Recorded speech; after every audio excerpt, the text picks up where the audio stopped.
we got a big crowd this week. We got a big crowd. Here's the thing, we got a big crowd. Now, Jen Friel is here from Talk Dirty to Me Lover. She is here. Now, here's who's not here. Here's who's not here. Philip Nelson. We're waiting for Philip Nelson. He's going to be sitting right here. There'll be a chair here, too, in case you're wondering. Exciting. Right here to do parental guidance. Mike, where is he?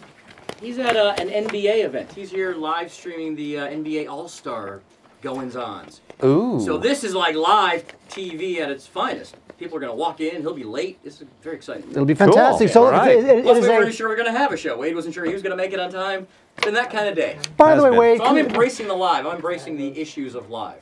Wade, by the way, speaking of you being unavailable all day, here's the situation. I get this call yesterday from a big publicist at Dan Flores. That's right. And this publicist says, Forbes magazine wants to interview me about the rising stars of 2011. The rising female stars. Now, Mike doesn't know this, and Mike's about to yell at me. Because you did not say stupid for movies. Because I didn't do it. You didn't do it. Well, here's the thing. I got the... I got... Show to fail. Huh? No, go ahead. Keep going. Finally, the secret's out. Keep talking. I get this email from Forbes, and they say, we want you to talk about the rising female stars of 2011. They give me a list of all these women they want me to talk about. I don't know any of them. Oh, sure you do. No, I don't. I know... Haley Steinfeld was on the list. She was, and so was Juno Temple from Cracks, the Jordan Scott film. Yes. But everybody else, I had no idea. And I Look them up. Huh? It's called Wikipedia. Didn't you? I know. Here's the thing. Okay, hang on a second. Can I say something? Because I have a job which Mike doesn't have. I have to be at my job, and I emailed the guy, and I said, look, really a job. Exactly. Right, you know what? He's got a point. I've been there. He's got a point. Job. So what I'm saying is that I didn't have the time to research all these people so I could talk intelligently about them. That's right. So I had to turn Forbes down. And by the way, Forbes is a financial magazine, and I'm poor. You're an idiot. So I don't know why they want to talk to me anyway. You're a complete idiot. Wow. We're trying to get press, and we get press, and you turn it down. Yes, I do. You're a moron. So I emailed Wade. I said, Wade, you should do this. Take one for the team. Do it, Wade. You couldn't do it. Couldn't do it. So this hard-working crew that we're here every week, and we need something to latch onto, you guys completely screwed us. That is, well, I wouldn't go that far. I have been screwing you for a whole year. I wouldn't just say this week. It's been ongoing, may I say. Wow. So that was the whole Forbes thing. Yes. So, by the way, Wade. Yes, what is it, Mark? We are members of the LA Film Critics Association. Yes, we are. Which I'm required to say by law every week, because Mike wants to reestablish our cred for the viewers. Reestablish? Establish. I was looking at the garage. We've never lost the cred. What? We've never lost it. There's a reestablishing. Well, 'cause we We're never just had it. establishing it. Okay, Wade, here's the thing. It's a very exciting show. Let's do right now. Wait, you know what it's time for? This weekend in movies! Woo! Oh, I can't wait to see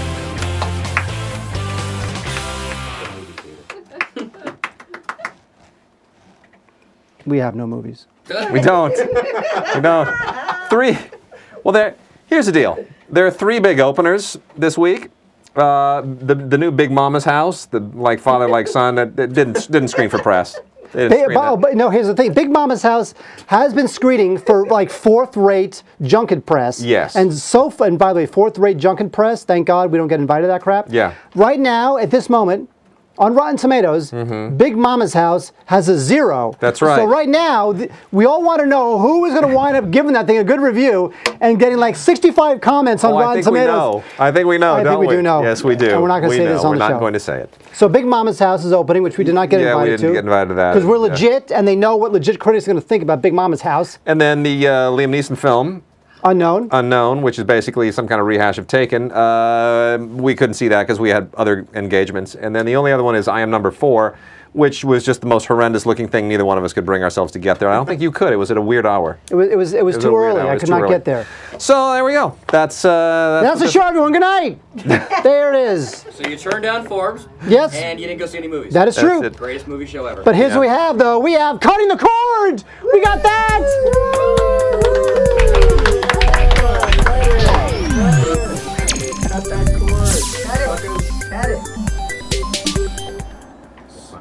So basically you're saying the new movies stink, but maybe there's some older movies you can still... Yeah, definitely. I was giving you the setup that you this is the way this kind of goes every year. You know, the 2 weeks on either side of the Academy Awards tend to be kind of a dumping ground as well. And we always talk about January and September as the big dumping grounds, and Labor Day is this horrendous weekend where nobody wants to open. But on 2 weeks either side of the Oscars, everyone just assumes you're either A, catching up on all the films that are nominated, or B, catching up on the films that won.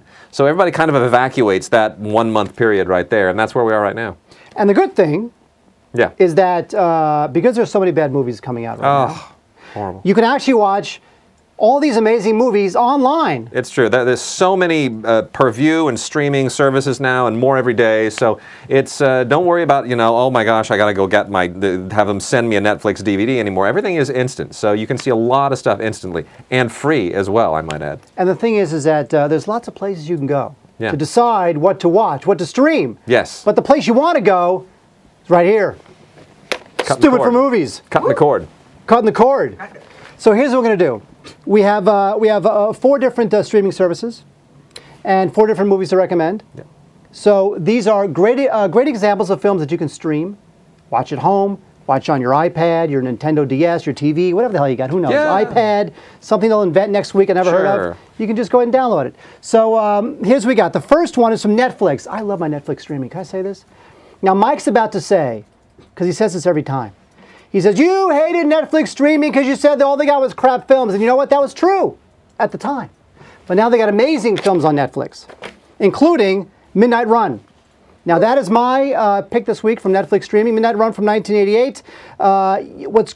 Midnight Run is so hilarious. If you look at the broad strokes of it, it's about a mob accountant who steals $15 million and then jumps bail. And there's a bounty hunter who's got to go to New York, get him, and bring him back to Los Angeles. That's the broad strokes. Now, why is Midnight Run so memorable? 2 reasons, Wade. The Foley and the... No. 2 reasons, Robert De Niro and Charles Grodin. Absolutely. This is it. That's it. It's one of the all-time great buddy chemistry movies of all time. And the trick with all those movies, you always think about 48 Hours. There were a lot of them in the 80s, of those great kind of buddy movies. And they were mostly buddy cop movies. But the thing about Midnight Run is that they get the chemistry perfect because they hate each other just enough, but they like each other just enough. And that creates so many great scenarios. And it's also just funny enough. Yeah. Martin Brest, who directed Midnight Run, he had directed Beverly Hills Cop. Yes.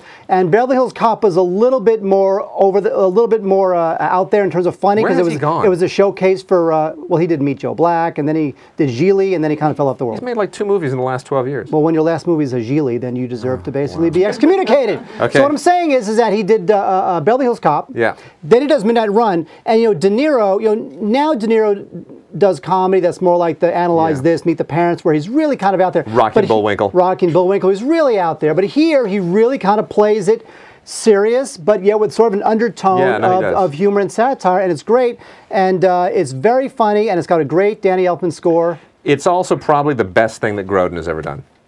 It's like it's tailor-made for him, and his deadpan wit and the fact that he can lie and you kind of buy into it. And that's sort of what it is. He's very larcenous. And there's something about that character where you sympathize with him because you think he's telling the truth, and then the next moment you realize he's just been pulling your chain. And that's sort of the engine that keeps the film going. It's a terrific film. It is a great film. So the Netflix recommendation of the week, Wade, Midnight Run. I like it. I like it. I like so what do you got? We are next going to talk about Crackle. Crackle is a free service. It's free with an account. And the movie I'm going to recommend from Crackle this week is La Femme Nikita from 1990, the original French-language Luc Besson film with Anne Perriot, who at the time was going out with Luc Besson. Forget about the remake with Bridget Fonda. Forget about the wacky TV show. They've done another TV show too, haven't they? Haven't they resurrected this thing again for television? It got canceled. All crap, all junk. The only one is this one, and frankly, this may be the best film that Luc Besson has ever made. Anne Perriot is this woman who's just kind of she's a junkie. She's a street kid, and she winds up being captured and put into this clandestine French government program where they take people who won't be missed and turn them into killers. They turn them into just human killing machines, and you put her out on the street, give her a normal life, but she never knows when she's going to get that call to just throw that switch and become an assassin. And what makes this movie so great is not that it is incredibly well directed, just in terms of the action, the dynamism of the action, the way that it's all put together, just this adrenaline-pumping film, but that it's got a really interesting character arc to it. That this woman wants to have a normal life. She wants to fall in love. Jean-Hugues Anglade, an amazing French actor, plays the guy that she wants to have a normal life with. And suddenly you see her torn between these two different lifestyles. And it's hard for her to know which way to go because, quite frankly, she wouldn't have one if she hadn't have had the other. So it gives the character a really fascinating dilemma, and because you're so invested in the character and so enthralled by the action, it winds up being the kind of action film that we just don't get anymore, and I love this movie. You know, people don't remember that Luc Besson was a great action director. Incredible. Since then, he's now become a bit of a mogul He's entirely a mogul. He's sort of known now in France. He's the guy who killed the director's cut in France, you know? It used to be that every director in France had Final Cut, and then Luc started up his little studio system with EuropaCorp, which is kind of like taking the American studio concept and transplanting it to France, started kind of farming all of these young directors, and they were only eager to say, I don't need direct Final Cut. Cut it any way you want. Just give me a chance to direct. And suddenly, we've had this wellspring of movies from EuropaCorp, some of them English language, many of them French language, but it includes the Transporter films and a lot of them say Luc Besson Presents. Luc Besson Presents, but the Transporter films are big. A number of Jet Li films. You know, a lot of stuff that's kind of hit and miss. But the biggest was Taken. Taken was made from that factory. People don't realize Taken is a completely French film. It just happened to have Liam Neeson and be in English. But that's probably the best of that bunch. Anyway. Wade, you didn't know you were being funny, then here we are. There we Wade's go. being funny. You never know. So, I made a joke and I didn't even know it. But yeah, he's become a bit of a mogul, and but none of those films are really as good as La Femme Nikita. That's where he's at his best. I agree. Yeah. So that's Crackle. Free with a free account. Free with a free account. Get yourself some Crackle. It'd be funny if it were free with a paid account. All right. Now that, no, see? No. Sorry. That joke, not so much. Okay. So Hulu, now this is not Hulu Plus. This is the regular Hulu, the all-American Hulu, the plebeian Hulu. That's French. Free with a free account, Hulu. You can watch the 1974 film, which I love this movie, Death Wish. Oh, so good. Death Wish, you know, Charles Bronson, Yep. in his most Bronsoniest, which is to say he's completely stoic and emotionless and with the mustache and the whole thing. It was directed by Michael Winner, and Charles Bronson had previously teamed up on the original Mechanic. Yes. Which was just remade by Jason Statham, and that's a piece of junk. But the original 1974 was great because it came at just the right time, because you have Charles Bronson playing this architect, Paul Kersey, whose wife is killed and his daughter is raped in New York by these thugs, including a couple people you're about to say, right? No, I'm not. Go ahead. Okay, we'll get to that in a second. And so Paul Kersey decides he's going to take matters into his own hands. He becomes a vigilante, running around the streets of New York, blowing away bad guys, chased by this cop played by Vincent Gardenia, who was such a great character actor of that time. Yeah. And what I loved about this film is, first of all, everywhere Charles Bronson goes, there's another damn mugger. I mean, literally, if there were per capita that many muggers in New York at that time, it would have been a city of muggers. It would have been a city of muggers. Everywhere this guy goes, there's another damn mugger. Yeah. It's fantastic. Hey, man, that was the 70s. But then again, and it was such a bad time in New York, you know, but it was a dangerous time in New York. I was living in New York then. It was a dangerous time everywhere. It was a dangerous time in San Francisco. Dirty Harry in San Francisco. That is true. You know, hey, everywhere was dangerous. But unlike Dirty Harry, do you remember when Charles Bronson murders his first thug, he shoots him? Remember he what he does? Murder him. It's not murder if you're a vigilante. It's a better kind of murder. It's more kind of an extra legal form of justice. Oh, look at that! It's like the Star Chamber. Oh, Star Chamber, buy it. Michael Douglas. So what I'm Peter saying Hyams' is, last good movie. That's okay, true. Go on. So unlike the Clint Eastwood film, yes, Charles Bronson kills a guy, goes home. Does he celebrate? Does he pop some champagne? No. Remember, he goes home and throws up. Because he's so horrified that he did that. And what other movie basically ripped that off completely? Oh, it's Looney Tunes Back in Action. No, it's the Jodie Foster film from, 2 years ago? The Brave One. The Brave One. You know what that movie, you know what, Which was Burn. basically... Burn. No, it's a decent film, but I mean, that was basically Death Wish with a woman. Yeah. And it has that exact same scene in it. You know what the problem with that movie is? It was Death Wish with a woman. I mean, that's it. That's all it is. Okay. I mean, why even try at that point? Yeah. But if you want the original, the best, Wade, 1974 Death Wish. Here's what I love about Death Wish. Death Wish is the only, we've had a lot of revenge movies. And revenge movies, even something like Taken, they always center on the guy saying, I'm going to take out the people who wronged me. The interesting thing about Death Wish is, he doesn't take out the people who wronged him. He takes out everybody else. He just decides, that's it, my family has been destroyed by people, so now everyone who commits crime will be my victim. That's true. That's a fascinating approach to it. No, most of these revenge films do not go in that direction. You have the antagonist, you have the protagonist, and you put them at odds, and then you carry the film to its climax. Death Wish didn't do that. Best film Michael Winner ever made. Wade, why don't you tell people the hilarious celebrity cameo at the beginning of go ahead. Jeff Goldblum? Be my guest. No? Go ahead. Sylvester Stallone? Go ahead. No, you say it. You say it. You just did. Sylvester Stallone? There you go. There you go. He played one of the thugs. That was Stallone's cameo era. Mm-hmm. You know what other movie he shows up in, briefly? What? Rocky? No, he's in Bananas. He elbows right. Woody Allen on the subway in Bananas. Yep. Like That for is- 7 seconds. And the Neil That is true. Simon movie, too. That's right. That's right. Yeah. All right, so so we have a Midnight Run on Netflix, La Femme Nikita on Crackled, a Death Wish on Hulu. Wade, what do you got from the Warner Archive? Warner Archive, we have got A Clockwork Orange from 1971, the Stanley Kubrick classic. Now, Warner Archive, you're going to have to pay for this one. It's a pay-per-view kind of a thing. $2.95 to $3.95 is the pay rate. But it's worth it. It's A Clockwork Orange. And this is not something you're going to want to watch every week or every other week or even every other month. Clockwork Orange is one of those movies that is just intense enough that it keeps you going for a good solid year. Once a year is enough for this movie, but really incredible. Based on Anthony Burgess's novel. The movie is actually better than the novel, believe it or not. The novel is very good, but Kubrick just takes the novel and turns it into this weird, psychotic kind of 70s era fantasia. It's a little futuristic, but it's a little 70s, it's a little retro. It's all creepy, and probably the most amazing thing that Malcolm McDowell has ever done. He plays Alex, this guy who's in a little bit of the old ultra-violence. He has his gang, and the voiceover is all the language from the book. This amazing Anthony Burgess dialogue, this narration that is just the wordplay. It's almost so good it's evil. It shouldn't be. It's not good for you. It's too good. And the film was rated X at the time. It was re-rated R, like a lot of X-rated films from the 70s and the late 60s, when the MPAA realized that a lot of legitimate films were legitimizing the X rating, which they didn't want legitimized. They went ahead and re-rated those movies R, even against their own bylaws, which is rather remarkable. Midnight Cowboy, same thing. You know that the producers of these films never asked for them to be re-rated. The MPAA voluntarily re-rated them, and it's one of the great scandals of the rating system.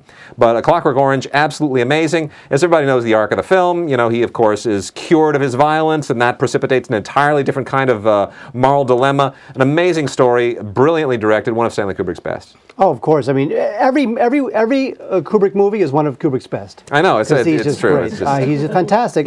But this movie especially Except because for Fear and Desire, which is... Yeah, we actually, Wade and I saw Fear and Desire projected, which is a lost Kubrick film. Well, it was his first film. It was his first it's a film. student film, basically. It was literally unavailable to be viewed for decades. With a young, unknown Paul Mazursky in his first film role as an actor and overacting almost to an unbelievable degree. So, but when you watch Fear and Desire, you can see how Stanley would eventually become Stanley Kubrick. Sure you could. And this film is great because he was so enamored of the language in the novel and the themes of the novel. And he actually, now you can say this about a lot of his films, he actually put down Napoleon to go work on this. Yes. Now, Kubrick was working on Napoleon forever, but he really was working on Napoleon in the late 60s, early 70s when this thing was happening. Napoleon was to be the film that followed up 2001. And then for a whole variety of reasons, it didn't. And he kind of got the Napoleon bug out of his system with Barry Lyndon, which he made 4 years after this. But that's true. This was worth interrupting Napoleon for. And the one thing we're not talking about, which we have to move on to news, is the idea that the film opened in the UK and then was pulled about 30 days later. That's true. That was pulled 30 days later on Kubrick's request. UK theaters pulled the movie, and it was literally 25 to 30 years before UK audiences could actually see A Clockwork Orange. Isn't that amazing? And it's unbelievable. Yeah. So there you go. So that's Clockwork Orange from the Warner Archives. These are 4 great recommendations, Wade. Terrific. I'm glad I thought of them. Why do you need to watch bad movies? Why do you need to go pay $12 for a bad movie? I'm glad Elaine thought of them. Look what you got at home. I'm glad Travis thought of them. So there you go, folks. There's your recommendations for Cutting the Cord.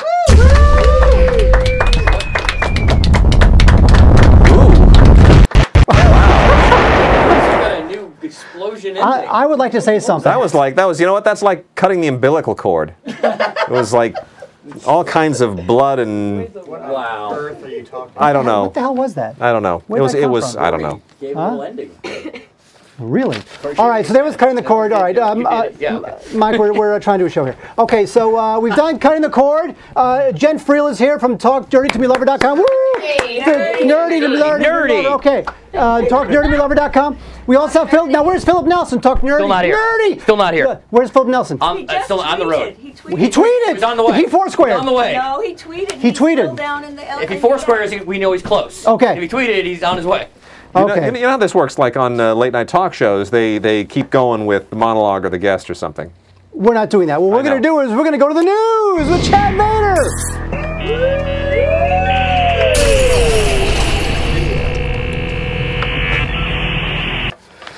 Chad? Hey guys, how you doing? Good. What's happening there at the Empire Market? It's good to be back. Things are slow here. So I need some distractions to amuse me. Is there anything you have in mind when you say distraction, or just as a general statement you need distractions? Oh, just talking to you two is enough. There we go. More than enough. That's a sad little life he's got there at the Empire Market. All right, so what's happening in the news there, Chad? Martin Scorsese and Leonardo DiCaprio are at it again. This time teaming up for a movie called Wolf of Wall Street. Money Never Sleeps. That last part might not be totally accurate. The film is about Jordan Belfort, a Wall Street bigwig who made a bunch of money in the 80s and then got all crazy with the cocaine in the prison. Belfort himself is very excited about this project and refers to Scorsese and DiCaprio as a dream team. Which is funny, you should use that phrase because I just had a dream about those two myself. In my dream, Scorsese, he kind of skates up to me from out of nowhere, moved, and he tells me that my mother hates me. Suddenly, DiCaprio jumps out of a mailbox and hits me with a giant cucumber, and my butt falls off. Then they hop in their ice cream truck and drive away, laughing and singing the Neil Diamond hit, Cracklin' Rosie. Then I wake up. Yeah, those two are quite the dream team. You know, I don't know what Chad just said, but let me tell you something. I believe that Scorsese, on balance, a mistake to keep casting DiCaprio. I believe that the food on the various aisles at the Empire Market expired. That's what I believe. That's something wrong with the papayas. Late night snack kind of Yeah, that's wow. No, I agree. All right, seriously, don't you think he's got it? Look, somehow he's got his new De Niro, and but it's not his DiCaprio new is De Niro. He's not He's De not Niro. De Niro. He's not De Niro, and I'm tired of him. And frankly, I'm tired of DiCaprio in just about everything. You know, I liked him in his first film, This Boy's Life, and since then it's just been all downhill. I disagree. Here is the DiCaprio arc. The DiCaprio arc is a good actor. Then he did Titanic, and he was in that sort of man boy phase. And then after Blood Diamond, he kind of started to go up a little bit. He's like, oh, all right, he's becoming a man now. Terrible and actor. now he's kind of like Inception. I thought he did great in Inception. I liked him a lot in Blood Diamond. What was that? Catch Me If You Can. Catch Me If You Can. He was terrific. You know what? He was. That's I take it back. Diaries. Catch Me If You Can. He's good in. That's the only other one. That and his first film. The rest just don't work for me. But the Aviator? No. No, but I just don't understand what Scorsese sees in him. I mean, Gangs of New was good in York and Growing The Pains. Aviator. Well, you know what? Very often, what it is with directors and actors, it's not how they come off on screen. It's how the relationship is when they're working. And my guess is that they just enjoy working together, regardless of whether the result, the product, is all that great. I think Scorsese just enjoys the process with DiCaprio, and vice versa. And I can understand then that. go make a popsicle house or something. I mean, Yeah. don't do a movie. All right, Chad, what's going on? What else? Arnold Schwarzenegger will be returning to acting, having completed 2 terms as governor of California, where you guys live. Trotting out his moldy old catchphrase, "I'll be back," this cigar-chewing thyroid case will continue to stink up the box office with his bad acting. Boy, that guy really burns me up. It's not a tumor. Stick around. Hasta la vista, baby. Why the hell is this clown famous anyway? Listen up, Schwarzenegger. Nobody wants to watch your lumpy ass bumble around in movies anymore. You want a catchphrase? Here's one. Stop it! Stop it forever! You Austrian boob! Feel free to use that in your next movie. You know, we see him in Santa Monica. You know, he lives in All the Santa time. Monica. Yeah, well, Palisades, Santa Monica-ish, that area. And he has had a lot. When you see him in person, Yeah. oh, has he had a lot of work done? He is, you know, Yes, the he thing has. is that people think that this has nothing to do with the merits of the story. No. I'm just saying that people think that he's, you know, still muscular, but he really just has broad shoulders and kind of a thin waist. So even though that waist has a lot of fat now at this point, it's still broad shoulders well, he and carries it. He He carries carries it like a himself. bodybuilder. Yeah. And his face is like completely pulled back. Look, well, Chad said he's returning to acting. My question is, returning? I mean, aren't politicians actors? Isn't that the kind of an ongoing... Dang! Look at you! Isn't that a- coming in strong with his- I thought you were going to say, when did he ever act? Isn't that a continuation That's of what I the arc? That's what I always thought. Well, Here's what Schwarzenegger will do. He'll do some sort of a high concept, funny cameo-ish or supporting role Sure. to get his legs back. like he and did then, in the Expendables. Like in the Expendables. he kind of limps in. If you watch him in the Expendables, knees aren't working well for Arnold these days. Don't expect any kind of stunt work in the near future. I want to know what He's Chad, like over 60. I want to know what Chad has against him. Like that was, I've never seen Chad lay into anybody like that. Chad, what do you have Get me against started Schwarzenegger? again, man. Aw. Is it personal? Get me. It's very personal. Oh, all right. There we go. This time. Sandra Bullock involved? Wow, let us never speak of this again. Yeah. I don't. You know, Schwarzenegger is, frankly, and I'm not kidding about this. Don't laugh. Don't anybody laugh. But he's not a bad director. He's not a bad director. He's directed one film. It was a TV movie, Christmas in Connecticut, the remake. But it's not bad. Okay, It's not bad. this So is you're way one film. No, But it's not bad. Would you Look, take Cameron this or is- Schwarzenegger? You have to hire a director. Who are you hiring? depends on the movie. Depends on the movie. Alien Look, in let me What put would it- you hire? What would you An hire Alien in Cameron Connecticut. Cameron, what would I hire him for? Yeah. I don't know, some documentary about deep sea submarines. He seems to do that okay. For? All right. Wouldn't hire Schwarzenegger for that. But if I'm making a TV movie about, you know, family having Christmas in Connecticut, I'll hire Schwarzenegger. All right. Well done. All right, Chad, you got one more for By us? the way, Philip Nelson One just more. walked in. Woo! Philip Nelson's Live here. TV. Fantastic. Philip Nelson makes it just in time for Chad's last news story. All right, All right, what do you Chad. got there, Chad? Bring it on. Banksy, the secretive graffiti artist and director of the Oscar-nominated Exit Through the Gift Shop, may be currently lurking around LA. Some people have reported seeing Banksy-style graffiti around the city. Banksy could be anywhere. He could be right behind you. Just kidding. No, seriously, I think he's behind you. Anyway, you know that guy Banksy and I have a lot in common. We both hide our faces. We both have deep, electronically altered voices. We both go out late at night and climb around on buildings. Forget I said that last part. Anyway, maybe you should start calling me Chadsy. Give it a try, see if it sticks. Can I say, by the way, that that Exit to the Gift Shop, my favorite documentary of 2010. Well, now that all the docs that we thought would be in contention for the Oscar are not, I think that one's the favorite. I'm telling you, it's true. Yeah, it's totally true. so, what, is he going to show up? Will Banksy be there to pick up an Oscar? I don't know. By the way, can I say Or something? will they just part the curtains and there'll be a little graffiti tag? Like some sort of like, you know, like Charlie Brown holding a like mailbox. Elroy was that's here. it. Like Elroy was here or something. You know, the thing with the Banksy, it's all about the graffiti. I know. And everyone knows what I think about this whole thing. Tagging, death penalty. Death penalty for tagging. Graffiti, I don't know, some sort of a life without parole kind of a thing. Okay. I'm just saying that. Except for Banksy. No, Banksy too. Okay. He'll go to the Oscars, win an Oscar, then get carted away for jail forever. Next week's Try This at Home is Banksy, by the way. Oh, that's horrible. All right, Chadsky, is that all you got for us? That's all I got. There it is. We'll see you next week. Chad Vader, everybody. Thank you, everybody. Good night. All right, now we were supposed to maybe go to Jen Friel from TalkNerdyToMe.com. Maybe we're going to go to Philip Nelson it's from Philip. Pearl Guys. It's Philip. We He's don't here. know what we're doing. It's Mike, live TV. Philip's here. Let's Philip's go to here. Philip Nelson, everybody. We're gonna walk him in. Parental guidance, folks, with Philip Nelson. Let's do it.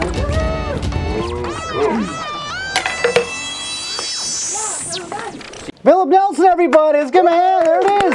Thank you. Now, okay, why were you late? We were waiting for you. We want to know what the pick is, and you're late. What's going on? He wasn't late. He made it. He Huh? made I it was on like time. he made it 5 minutes before his segment. Well, I'm actually here in LA for the NBA All-Star Game, where TriCaster, which Streaming Garage uses to make this awesome show, is also powering all the center court action. So Nice. I was at an NBA event.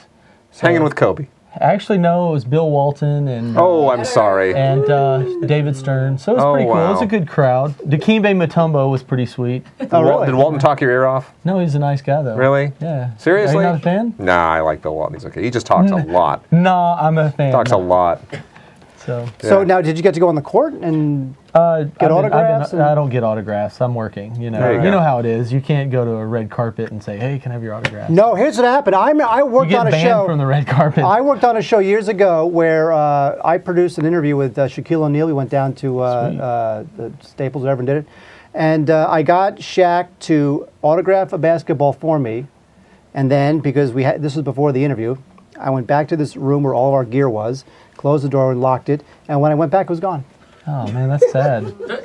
And Mike Rotman has this awesome autographed Shaq basketball in his office. Coincidence? I think not. So you're in town just for that. I'm in town for the NBA All-Star Game. And then when are you flying home to Texas to see your 17 kids? I'm flying back on Tuesday. They're so sad. It's good. Now, did you bring them something? Did you bring them a gift? You know, it's Daddy, funny. I went to the NBA. Actually, as much as I travel, I can't buy gifts. I would go broke. So I came up with this great concept of postcards. So what I do is every city I go to, I buy postcards for all 4 kids, which I only have 4, not 180. Sure. But I buy a postcard and then I'll write, you know, I was in LA for NBA All-Star, and it's really, what was really cute is my 6-year-old daughter, I didn't realize this, but she has this folder. She keeps all those postcards. Aw. And a few weeks ago, she's like, "Dad, let's read postcards." And so she's like, "You were in this," and it was really kind of cool. Come on, let's give him a hand. Dad of the year, let's do it. Yeah, no, but I'm serious. It's really a neat thing because then she can say, you know, as much as I travel, it's sad to be away from the family, but now they can know, well, you were at this cool event or this cool event, and they can look back on it. So it's kind of a neat little handy tip for any parents out there that don't want to spend like $30 every time they go out of town. Well, it turns pretty out you are ultimately an honorable person, meaning you have no place on the show. So parental guidance this week, you got a great pick. Did you like this pick? You know what? I did like this pick. I think this movie's been kind of dumped on. I mean, it's not Gone with the Wind, but I think it's been kind of unfairly dumped on. Tell us what it is. So my pick this week is Dennis the Menace. You know, there's chuckles from the crowd. I'm getting heckled already here. But, you know, Dennis the Menace, it's, you know, as we always say, you know, one of the great things about a family film is that everybody in the family likes it. It's not some cheesy movie you put on for the kids and let them watch. And everyone in my family loves Dennis the Menace because it's got a lot of dumb humor in it. It's got, you know, antics that every little kid wants to do. You know, shooting an aspirin down Mr. Wilson's throat with a slingshot is actually pretty funny. But, you know, it's just, I thought this was a really good pick. And actually this is, as we usually do, my kids pick these shows. So let's go through the ratings. For Dennis the Menace, on the action level, on a scale from 1 to 5, we're going to give it a 4. It is a lot of action. Like I said, you know, Dennis is up to his usual antics that you would expect from Dennis the Menace. So he's shooting aspirins in Mr. Wilson's, you know, mouth with a slingshot, shooting paintballs with a vacuum cleaner, but it's got a lot of action in it, so we give it a 4. In the language category, I'm going to give it a 2, and the reason I gave it a 2, it doesn't really have any truly bad language, but Mr. Wilson says a lot of things that sound like bad words, so I don't want to give it a 1 because it's not totally clean, but it is a relatively language-free movie. In the romance category, I'm going to give it a 3. And the reason I give it a 3 is because there's a scene where the babysitter's watching Dennis and invites her boyfriend over, and then Dennis terrorizes this boyfriend. But, you know, I do give it a 3 there. Peril, I give it a 3. And the reason I gave it a 3 in Peril is because Dennis is basically kidnapped in this show, and he basically terrorizes the kidnapper, which, you know, and so kidnapping can be terrorizing for children, so we're going to give it a 3 in Peril. And then in adult enjoyment, I'm going to rank it a 4 because I have to say, you know, just for a dumb comedy for the family. This is a great one. Everybody in the family was laughing out loud in this movie. There were really, really funny scenes. And so if you're looking for something to watch with all of the kids that you can actually get a few good laughs out of yourself, I would say go get Dennis the Menace. It's a good little show. Walter Matthau's great in it. See, that's the thing. I have a huge soft spot for Walter Matthau. And it's interesting because Walter Matthau, just to tie all this together, you know, the new Adam Sandler film is a remake of The Cactus Flower, which back in 1969 starred Walter Matthau in the Adam Sandler part. Who was the girl? Wow. The girl, well, which girl? Goldie Hawn won an Oscar for it. And you're not going to see Brooklyn Decker winning an Oscar, that's for sure. I disagree. So, oh, yeah, you do. So, no, so Dennis the Menace is a good film. You know, it's the thing with that character is that it's such a timeless character. It really is. You know, it's been in the comics, it's been on TV, it's been in movies, it's been animated, it's been live action.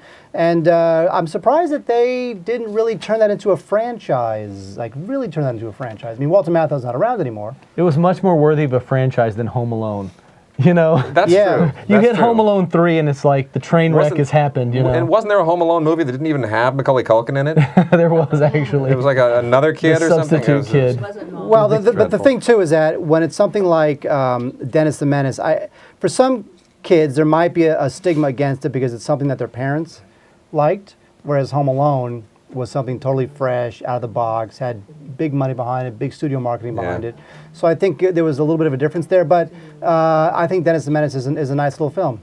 I think really do. kids terrorizing adults is a timeless fun. So all kids like that. And you know, Dennis the Menace it's a great comic. It's still a beloved comic. Great TV show back in the 60s, wasn't it? 60s? Yeah, 50s, with the 60s? black and white. It was black and white. And you know, I think it's due for revival. I could see him doing another one. Very cool. Yeah. So that is so Dennis the Menace. Yeah. Now your kids, by the way, tell us the best story where one of your kids acted just like Dennis the Menace. I've got a great one. You know, we live in Texas. So, you know, my son, he had a BB gun at an early age. And I'm sitting at home one Saturday afternoon, and the neighbor comes livid, banging on the door. I'm like, oh, crud, what happened? Well, what had happened is he and his friends were standing up on our pool shooting at her window. Oh, no. And they thought it would be really cool to watch this window explode. And I mean, he was like 7, so you know, it's truly Dennis the Menace age, but it didn't explode, so they kept shooting. You know, so basically this woman had like 15 little BB holes in her window, and it was Nolan and all his friends. And it was funny because they came inside, they'd been shooting the BB gun in the backyard. They come inside and put the BB gun up and go upstairs and play quietly. I should have known something was wrong. And so what ended up happening is we made all the kids pay for the window. It was like $600, so they had to cough up some cash, mow some lawns. So everybody had to pay their part that was involved in the shooting. And then what was even bad is Whenever you say involved in the shooting, that's a problem. In Texas, this is just, well, that's what happens. But what's really bad is the neighbor got mad at me for making him pay for it. She was like, you should pay for it. You're the one that bought him the BB gun. And I'm like, look. That's kind of true. No, Mike. Don't buy your kids a BB gun. You know what? BB guns are they're a rite of passage in Texas. I know. We have a very different... I'm not in L.A. Yeah, I understand in L.A. we don't have BB guns. I grew up here. I had a BB gun. I had several BB guns. I had pellet pistols. And look what happened to him. See? Be careful. I used to I won't even say it. But you know, so anyway, so Noel and his friends each coughed up $200 because it was 3 kids. And they paid for this lady's window to get fixed. So that was Dennis the Menace moment. How long does it take a 7-year-old to amass $200? A long time. That's like he gets paid like $20 to mow lawns, so it took a while. I want to mow lawns for 20 smackers. I know. I would love to pay someone $20 to mow my lawn. It's way more expensive than that. So my neighbors are ripping off my son. So they need to he needs to raise his price. So. That must be what it is. All right. So here's the thing. Now, Mike, producer Mike. Yeah. We have Philip Nelson here. Yeah. We have Jen Friel from TalkNerdyToMe.com right here. Are we getting rid of Philip? Getting rid of Philip. You're going to do buy, rent, or burn. Okay. And then we're going to bring out Jen and to end the show. All right, Philip. Thank you very much. Thank you guys. Awesome. Thanks for having me. Welcome to Los Angeles. Good time. Bravo. Woo! There's Parental Guidance, everybody. Yeah. Now we'll pull. There it is. Parental Guidance. Dennis the Menace. I love the Walter Matthau. He was in Failsafe. Which is a weird movie for him to do. Failsafe? That's like an incredibly dramatic film. Matthau is such... the guys with all the mushy faces. Carl Malden, Walter Matthau, all the guys with the mushy faces, they're such great character actors, and when you sit down and you look at their filmography and the films they've done, you just go, that's incredible. Like, because you don't realize how many great films those guys have made. But it's all about the mushy face. That is true. I don't know what that meant. All right, so here's what we have left on the big show. We have Jen Friel from TalkNerdyToMeLover.com. Yay! About reality bites. Talking about reality bites. To talk about reality bites. But first, it's Buy, Rent, or Burn! Yeah! Bring it on. All right. All right. How does it work Buy, there, Rent, or Mike? Burn, people on Facebook. We're going to get you to Facebook. You can put Okay. your Buy, Rent, or Burn choice on Facebook. Get your friends to like it, but make sure they like our page also, or we won't count it. And then you guys leave movies you want them to rate. And they say whether you should buy it, rent it, or burn it. And they've never seen these. So here we go. From Facebook. Right. Clint Sanders on Facebook asks about, that's really hard to say, Dark City. And he had 6 likes on that. I thought Dark City was fantastic. It just blew me away. I'm going to say bye. Alex Proyas has not really developed into the director that film promised. That's right. Yeah, But he went from The Crow to that, which was like that was the trajectory you wanted. And you're like, oh wow, this guy's really going to knock it out of the park. And it's like iRobot, and you know, you know he's what? never because Del Toro became what we thought Alex Proyas That's was true. going to be. But I still think Proyas has that in him. Oh, so do I. Yeah. I mean, Proyas did that Nicolas Cage Knowing, which was like Yeah. so terrible. It's like, why is he doing Yeah, that? right. Burn. But as for Buy. Dark You City, just give Dark City a that's a burn? super No, buy. no, no. Dark City's Dark City's a buy, all right. Dark City's a super buy. Gonna say. Dark City's a sharp film. Okay, moving on. Matt Wright on Facebook asks about the imagination of Dr. Parnassus. No. The That would be the Imaginarium. Imaginarium of Imaginarium Dr. of Dr. Parnassus. Parnassus. No. Well, he- Yeah. Really? Oh yeah. Oh yeah. It just seemed like warmed over This is- no, Gilliam. this is Gilliam. It was. Here's the thing. It was just good enough where you're thinking, oh wow, Gilliam's back. But it wasn't that good where you're like, No, but wow, he's really back on track. It's like Gilliam has had such a lull for so many years, and this is suddenly 75% back to where he was. That's huge. You know, that's really huge. And plus, considering the fact that the film was almost sabotaged by the death of Heath Ledger, you know, and then they go and they're like, well, why don't we do this? And in the scenes that are left unshot, we'll just hire other actors like Johnny Depp and you know, who is Jude Law, yeah. And you know, we'll get other actors to play that part, and I think it worked. You know what? I have to say, they did a very seamless job They did a really in seamless job. incorporating Depp and Jude Law into the Well- narrative, because it turns out they were all sort of these fantasy sequences. The only weak part is that the other actor who plays that part in it, Colin Farrell, I think does a better job than Heath Ledger does. I think Colin Farrell is the best actor in that movie, and that throws it a little bit off balance. But still, I think the Have you story... buy, rented, or burned it yet? Buy. Okay. Rent. Thank you. Hold on. There's a buy. We got carried away. Here comes a rent. It's not like it's a movie show or anything. Again, I'm going to reiterate, lightning round. Yeah, okay. Okay, let's give him a lightning round. Wait, hang on. Let's give him a lightning round. We're going to say Let's do it. one word for the That would be rest awesome. of the Let's do it. segment. That's Let's do it. great. One word. Matthias wants to know, with 6 likes on Facebook, bitch slap. Burn. Burn. Thank you. Moving on. I don't mind. Michael Mooe, all right, M-O-O-E, wants to know about HUD, HUD. Paul Newman. Nope. Sorry. Don't be word. wise. Bye. Mark saying bye. Rent.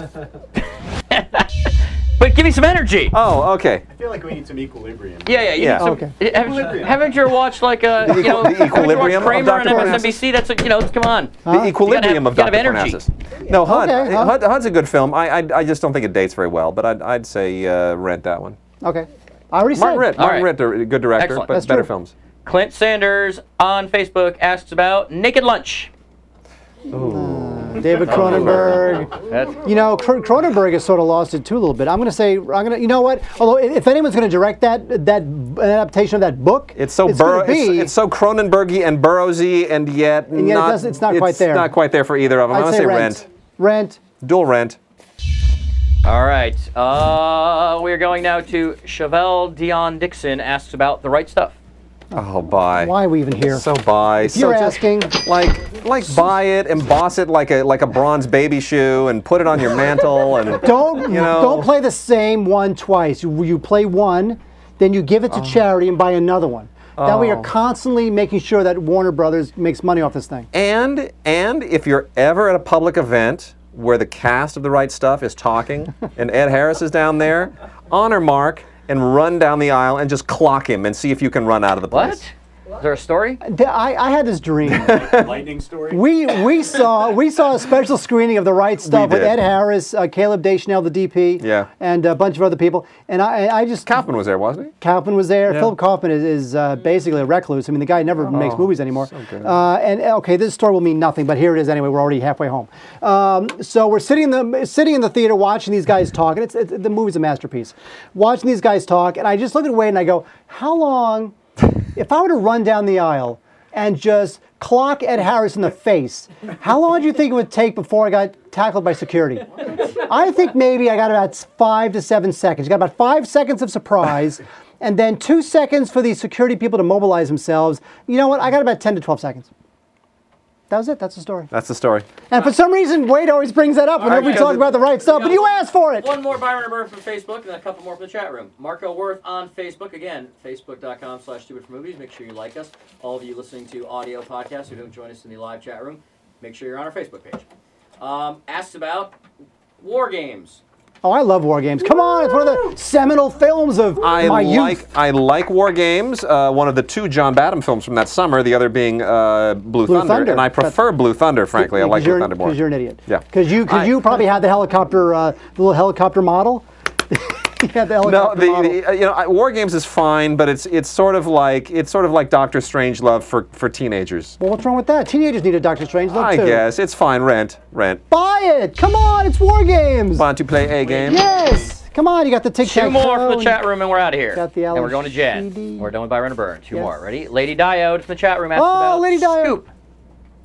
Scoop. The Woody Allen film with what's his name? Scoop is not good. That's Scoop. The Woody Allen Scoop? I was thinking of there's a British TV film, Scoop, that's about a famous journalism scandal too. Lady Diode has been causing all sorts of problems lately. Just go with Woody Allen. Woody Allen, Yeah, it's we'll say Woody Allen. not good. Burn. I'm going to say Rent because I can't say Burn about anything Woody Allen. Ooh, I kind of, I feel bad about that I burned a Woody Allen film. One Yeah, that's more. all right. Flop Hog in the live chat room every Thursday, 8 o'clock on ustream.tv, stupidformovies.com. You'll see it there. Asked about The Prestige. It's good, but it didn't come together like some of his other films. I have a I like Christopher Nolan, but when he doesn't pull it off, he pulls it off, and he does like things that really annoy me, and I have problems with The Prestige. I do. You know what? I'd rather have you buy Insomnia and then rent Prestige. I'm going to say Prestige is a better film than Inception. You're just saying that to be the guy who says crazy things. I think Prestige is a better script and it's better directed. So I'm going to say a very reluctant Rent. We don't have a card for reluctant Rent. All right, Mike, is that it? That's it. Then that's it for Byron and Byrne. Yes, Byron and Byrne. Cue the graphic. There it is. All right, now we've, Corey, stop that. All right, now we've reached the ultimate, the part of the show I've been waiting for. Jen Friel from TalkNerdyToMeLover.com is coming on right now. Let's do it. We're trying this at home. Jen Friel, everybody. Yeah, give her a hand. Look at that. Welcome to the big show. Thank you guys so much for having me. This is so rad. It's so rad. Dude, we have a blurb. We finally have a blurb. So rad. It's fantastic. All right, so TalkNerdyToMeLover.com. So first of all, the name. Tell us about how you came up with the name. Well, honestly, I wanted my lovers to talk nerdy to me. It was very like a weird state of my life where I was just very angry and like sort of at that 25-year-old angst of what am I doing? And I saw a trend and Talk Nerdy to Me had already been established. So I was like, dude, let's sex up the tech industry. Like let's talk about sort of sex and tech and make it sort of fun and entertaining. So I hope. And then the blog. I mean, how often do you update? Oh my God, that blog? A lot. It's updated a lot. Literally, like I devote all of my life to it. So it's a 17-hour day operation. I did all the coding, the search engine optimization, all the social media marketing. I just bare hands, like, you know, blood, sweat, tears has gone into this. So Wow. very proud, very I don't know exciting. half of what you just said, but it sounds really cool. Is this on the internet? you. Your website? It's on the internet, right? It should be. It should be. You know, I'm not quite sure. Yeah, no, it's such a blessing. It's provided me with the most amazing opportunities, and I'm so humbled and just so. Dude, I get to hang out with cool people all day, every day, do nothing but really cool things, and then broadcast it and share it with the world. Like, greatest time to be alive ever. Oh, let's give that a hand. Serious, like, no joke. So when did you, now, are you self-taught in terms of being able to encode and get stuff up on the web? Absolutely. Well, I'm like Mike. I'm from Connecticut as well. So like, Go Whalers. Go Whalers. You're afforded certain, you know, you're afforded a different sort of lifestyle when you're from Connecticut. So I was typing when I was 2. I was on Prodigy when I was like 8. My very first Yahoo screen name was Cyberbabe, CYBER/BABE. And yeah, so this stuff was play as a kid. So it's like now as an adult, it's, you know, it might be cool and all that stuff, but dude, when we were doing it back then, not so much. So your definition of nerdiness is not necessarily the Dungeons and Dragons or the Star Trek or the Star Wars. It's more like the tech stuff. It can be. I think nerds, you know, nerds are like flavored, like colors on the rainbow. Like they're just so many different flavors and so many different like types. The bottom and the heart of everything nerdy is just extreme passion. Like I literally wake up every single day and I'm so freaking excited to be alive. Like, and mind you too, I've been homeless since April of last year and I barter social media to live. So I'm hustling, literally, like I hustle for 17 hours a day and I just still get I just get off on social media. It's so exciting. Get back to the homeless thing. What's that? Well, on the website, if you guys check it out, talknerdytomelover.com, I barter social media to live. So like I literally threw myself at this website. Honestly didn't start out that way.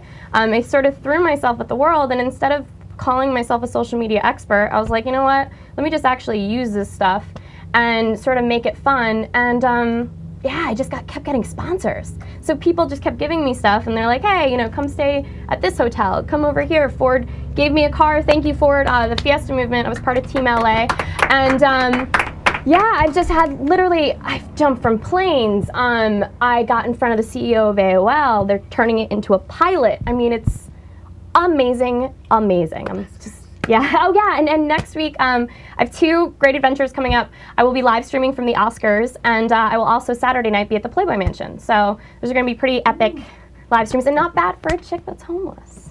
Can you get back to the homeless thing? What is the homeless thing? Do you really have? So like tonight, where are you going to go to sleep? Right now, I'm sleeping. In a Ford? Where are you going to go to sleep? Yeah, no. I only had to sleep in a car for 2 weeks, but everything else, I literally traveled just traveled the country. Fans of the site would be like, hey, if you come visit me here, I'll send you an airline ticket. I always had water. Thank you, Skinny Water. I ate beef jerky for 30 days. BJ diet. BJ diet on Twitter. Very painful. But yeah, tonight I'll be sleeping on the producer's couch for the pilot because we're very knee deep in all of that right now, and it's awesome and so scary at the same time. But yeah, that's, I think, a great misconception is people are just like, oh yeah, well, you know, well, what does a homeless person look like? I'm like, I'm hustling. So Yeah, this redefines my entire concept of homelessness. Yeah. Wait a second. Get back to the homeless thing. So you're saying that when you wake up, you're in literally a different person's house like every day or week or month. Not every day, no. It sort of transitions. Like I had, for a couple months I was in the Valley and I had like my own room. Thank you so much, Tucker. I adore you. But it's just basically all fans of the site. That's what social media is about community building and interacting and engaging. Where nerds unite on Twitter, I do it in a very extreme sense where I tell people, here's my location, let's totally kick it. And it just turned into one very big thing. You know, I feel like you're like this person 2.0 that I don't quite understand. She's 3.0. You know? I don't know, it's like you live on the net, you work on the net, you that's my find home. places to sleep on the You net. can learn I from this, understand, is what I'm saying. Huh? Maybe you can Nobody learn wants to from be this. staying on their couch. But dude, it was Ford's totally... not giving me a car. But I mean, honestly, I could have played the chick card and just found, like, I mean, this is LA. Like, all chicks know here, you know, you can get, like, you know, sugar daddy, all this stuff. And it was just, I went on this little spiritual journey of just finding the meaning of life, which sounds so existential, but like it was just more, I don't know, more about the people. Like I just loved hearing stories. Like I watched people's kids. Like I did like really weird stuff, and it was just amazing. And now like those skills alone, I feel like will prepare me for whatever's next. And what would you like to be next? I don't know, to be honest with you. Like, hopefully if this pilot is a go, which literally I've been like on pins and needles waiting to hear back from some news today. So hopefully that'll start taking up more of my time. And yeah, I want to document more life casters and have more people come on board just talking about their life through their eyes, but very firsthand. Like only talk about things that you actually know about. Like I don't want people coming from a very preachy sense of this is the way life is. I'm like, no, dude, I slept in my car in Venice. It really wasn't bad. Like, not at all. And that's Brian, who's over there. He would see me sitting in Cafe Solar, like accessing their free Wi-Fi and their free water, and I would sit there from opening to closing, just being able to do all the stuff that I did on the site. Now, did you shower that morning? Yeah, showering was super easy. Yeah, like honestly, it sounds. But you take It's a reasonable these things, question. Yeah, but you take these things for granted. Showering was super easy. There was you can pay, I think it's $40 for 3 months for an LA like pool. Like you know how they have like public showers like at certain pools. So it's like $40 for 3 months. But I didn't have to do that. Just fans of the site. Like it was just a constant. I'm Buddhist, so it was very like in the moment of. Every time I needed something, food, water, clothing, shelter, anything, it was there. You gotta understand, Mark used to live in Santa Monica, and homelessness in Santa Monica does not mean you. It really doesn't. It's a whole different thing. But I think that's sort of, you know, this is just my passion. This was just something an opportunity that I saw and something that I was willing to sort of go balls deep in. But thank you. Thank you. Well, I have to say that you have really turned this. It's like an amazing journey. You've sort of become this very unique person. Thank you. Who lives this very unique life. Yeah. And now it looks like it's going to pay off in a big way. And hopefully the pilot will get shot and picked up. And you know. Thank you. Now, when it comes to the deal that you'll cut for the pilot, now will you sleep on your attorney's couch, or is there some sort of a thing there? Or can you take a meeting in a conference room, or does the meeting have to happen in a Ford or in some sort of a couch or something? But How does dude, this work? it's hilarious though. Like we have super big people behind this now, like super big people. And it was funny. They came over to a meeting. I think this was now like 2 weeks ago, and like these two people were sitting down on this couch, and I'm just like, and by the way, that's also my bed. Like I mean, it tells this. Just unbelievable story of just when you do what you love, the money will follow. And, you know, when you really, really want something, the universe really does conspire to help you achieve it. But in this case, Twitter is the universe. It trips me out. Like, I love it. I freaking love it. Well, whatever the universe is, it is sure helping you. Thank so you. Jen Friel, thank you very much from TalkNerdyToMeLover.com. There it is. Let's talk about Reality Bites. What? Want to talk about her movie? Yes, we want to talk about her movie now. Okay. You were clapping like she was done. I'm like, she just told this amazing story. Tell me that's not an amazing story. You were applauding the amazing story? Yeah. Yes. All right. Yeah. No one applauds my story. You don't have a story. No, I was born. Now I'm here. That's it. So I don't know what the hell happened all those years. You know, I ate some food, made a couple bucks. That's the end of it. She's got a whole thing going on. I know. Beef jerky. Now, okay, so your try this at home pick was? Reality Bites. Now, whose living room did you watch this on? Oh, actually, yeah, the producer's couch this morning. I was watching it on his couch this morning. That sounds very LA. I was on the producer's couch this morning. Was it the casting couch? Bite your tongue. So when you saw the film, what is it that resonated with you? You watched it, and why did you respond to the film? Honestly, Reality Bites sort of speaks to a generation. I actually did what Helena Pierce did, Winona Ryder's character, when she uses the gas card. That's how I survived for when I was first starting being homeless. Ford had given me and my partner in the Fiesta movement, Sam Proof, this car. So I went to gas stations and like was able to just only get a skinny water and some sort of like trail mix or something. That's how I survived, was I pulled Helena Pierce, which is rad. But also too, like I just adore this movie. The soundtrack is so good. You can watch it 10 million times and take something away differently every time you watch it. It's rad. Well, it's also, you know, the movie is about this woman who has two different ways that she can go with her relationship. She can either go with the straight-laced guy, or she can go with the more artistic guy.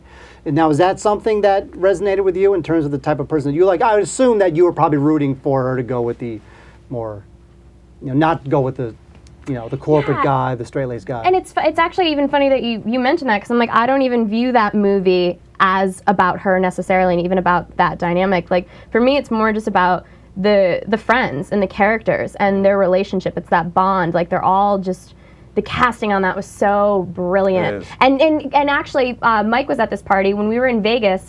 We were with Andy Dick. And yeah, I went up to Andy Dick. I was like, dude, I loved you in Reality Bites. And he goes, yeah. He goes, no. First of all, no one ever says that to me. And he's like, second of all, he's like, I was supposed to play Steve Zahn's character. And I don't know, that again comes from Andy Dick's mouth, but Then he asked if you had any drugs. no, then he grabbed my ass. Sounds like Andy Dick, and that's Yeah. not mine. There it is. Yeah. It really is Andy. Confirmed, the Andy Dick sighting. But yeah, I just, I think it's one of those movies that I'm sure, will be around for just quite a long time. It has so many memorable moments. Yeah. My Sharona, the whole My Sharona moment. Oh my God, yeah. Which is just great. It sort of crystallizes that song and what that song represented for a generation. Ethan Hawke is terrific in it. Mm-hmm. You know. And it was directed by Ben Stiller. Yeah. And Renee Zellweger's actually in that as well. That's right. She is the one-night stand when you first watch. I think it's like 15 or 17 minutes in. She's the one-night stand that he puts the number in his pocket and then it falls out, and you're like, ha ha. Mm-hmm. And then 15 years later, she'd win an Oscar. There you go. And now she looks like an anteater, which is very weird. She's got a weird face. So Reality Bites, and that's from what, 95, right? Something like that? I think it's even earlier. I think it's like 94. 94? Because, Ben Stiller, I mean, he really had a lot of promise. And I as an actor, I'm starting to get a little bit tired of him. I almost wish he'd kind of go back to directing. I agree. Don't you think? Yeah. Because he's not an untalented actor. That was coming Cable off the Guy. Ben Stiller show too, which I think was one of the best sketch comedy shows. And I on defend TV. The Cable Guy to this day. It's a great I film. wasn't mad at it. I wasn't mad at that movie. It was just darker than usual. I Do love the dark. you get mad at movies? I can, yeah. And actually, you guys were saying this earlier that no one had seen it. I just saw Unknown a couple days ago, and again, I wasn't mad at it. It wasn't.